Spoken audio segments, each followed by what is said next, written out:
हमने first part में बड़ी अच्छी तरह और बड़ी कॉन्सेप्चुअली बहुत सारे क्वेश्चन हम डिस्कस किए थे और डिस्कस किया आपसे। तो अब ये दूसरा वीडियो का बारी है जो स्टार्ट करते हैं चैप्टर। यहाँ पे बोल रहा है कि आइसोलेस ट्रायंगल है, ठीक है, उसका साइड दे दिया 13 सेंटीमीटर और बेस दे दिया 24 सेंटीमीटर। अब मुझे पता चल गया कि आइसोलेस ट्रायंगल मतलब क्या होता है, दो साइड इक्वल होता है, ठीक है। तो यहाँ पे 3 साइड है, मतलब इसमें 2 साइड इक्वल है, मतलब यहाँ पे मैं एज्यूम करूंगा दैट ए इक्वल 4 सेंटीमीटर, ठीक है, आइसोलेस ट्रायंगल है ना। तो मुझे ABC मिल गया, तो उसके बाद क्या करना है, तो हमें पता है क्या करना है इसके बाद। सो हमें S निकालना पड़ेगा आंसर निकालने के लिए, that is A plus B plus C by मैंने कर दिया, माइनस B कर माइनस C कर दिया। तो ये वैल्यू अब देखिएगा हम क्या करें, स्क्वायर रूट करना, तो कुछ मल्टीप्लाई नहीं करेंगे, कुछ एलसीएम में लिखूं, यहाँ पे 25 का 60 आंसर आ गया, ठीक है। इस तरह मैं सॉल्व कर दिया मैंने, ठीक है। चलिए आगे नेक्स्ट क्वेश्चन। यहाँ पे क्या बोल रहा है, आइसोलेस ट्रायंगल है, इसका बेस दे दिया 24, ठीक है, और एरिया दे दिया मुझे 192। यहाँ पे एरिया दे दिया, हाँ यहाँ पे एरिया दे दिया, क्या निकालना है, मुझे निकालना है पेरीमीटर, मुझे निकालना है पेरीमीटर। पेरीमीटर निकालना तो यहाँ पे थोड़ा डायग्राम बना देगा, आपको कंफ्यूजन ना हो, ठीक है। तो एक आपका ट्रायंगल आइसोलेस ट्रायंगल है, ठीक है, क्या देख लेते हैं। ऐसा ट्रायंगल है, यहाँ बेस दे दिया 24 दे दिया, आपको एरिया दे दिया, ठीक है। यहाँ पे कुछ बोला है नहीं बोला सर, एरिया दे दिया है, इसका एरिया दे दिया है आपको 192।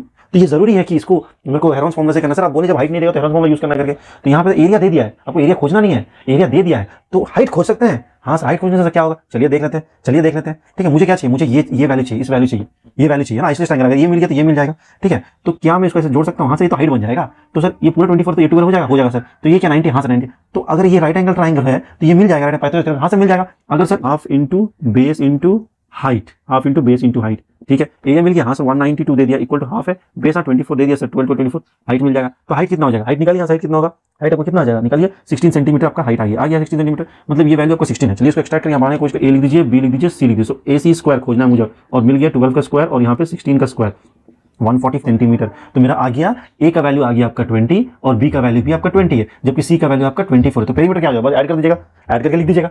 समझ में आ गया मैं क्या किया हूं, यहाँ पे एरिया, यहाँ पे मुझे एरिया दिया है तो मुझे हाँ मैं देखा हूं कि मेरे को हाइट मिल जाएगा, हाइट मिल जाएगा। तो ये पाइथागोरस चला सर, क्यों सर हेरोन्स फॉर्मूला नहीं यूज कर सकते हम लोग, हेरोन्स फॉर्मूला अगर यूज करेंगे तो एस पता नहीं सर, इतना सारा अननोन है तो मुश्किल है, तो दैट्स व्हाई मैं इसको यूज